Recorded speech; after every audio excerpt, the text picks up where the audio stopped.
আজ যে মেঘমহল্লা যেটা হচ্ছে যে অনুষ্ঠান, সেই অনুষ্ঠানে আমাকে প্রথমে সংবর্ধনা জানানো হয়েছিল, সারপ্রাইজ। তো স্যারকে, অয়দিকে, দিদিকে আর সিদ্ধাকে অনেক অনেক ধন্যবাদ, এক আকাশ রং ভালোবাসা। খুব ভালো লাগলো।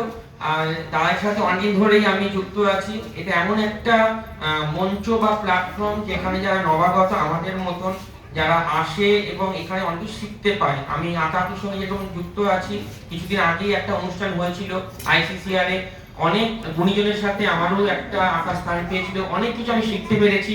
এখানেও এত মানে বাচ্চা বলবো না, তারাও একটা শিক্ষা, তারাও সাধক সাধিকা, আমরাও সাধক সাধিকা। তো এত সুন্দর করে তারা উপস্থাপনা করেছে। এখন আমার বায়া থেকে আমার হাত কাঁপছিল, পিছনে আমি দুবার তিনবার বায়া ছিলাম, তাই ভুলে না যায়। তো খুব ভালো লাগলো এই অনুষ্ঠানটা যারা অর্গানাইজ করেছে। হ্যাঁ, আমরা খুব আনন্দ করে কাটাবো ভেবেছিলাম, কিন্তু এমন একটা পরিবেশের মধ্যে দিয়ে আমরা যাচ্ছি যেখানে আনন্দের সঙ্গে কিছুটা একটু দুঃখ আমাদের মনের মধ্যে লেগেই আছে। অ্যাটলিস্ট বলার কথা, আমরা সবাই জাস্টিস চাইছি।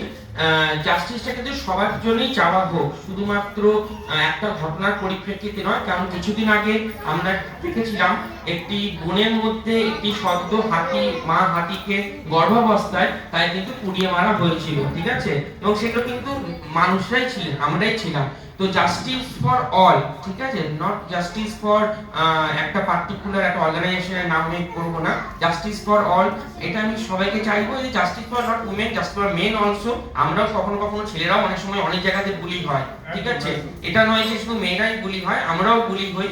কারণ সেইটা ব্যাপারে আমি দীর্ঘ বক্তব্যে যাবো না। তো justice for not for women, justice for all. একটা ছোট পিঁপড়ের জন্য জাস্টিস চাইবো আমরা, একটা চেয়ার টেবিলের জন্য জাস্টিস চাইবো, জাস্টিস সবার জন্য, যেন সবাই যেন ঠিকঠাক ভাবে জাস্টিসটা পায়। তো এটা বলেই আমি পরিবেশনা মানে আমি উপস্থাপনা করতে জীবনে প্রথমবার একটা হয়নি, জীবনে প্রথমবার।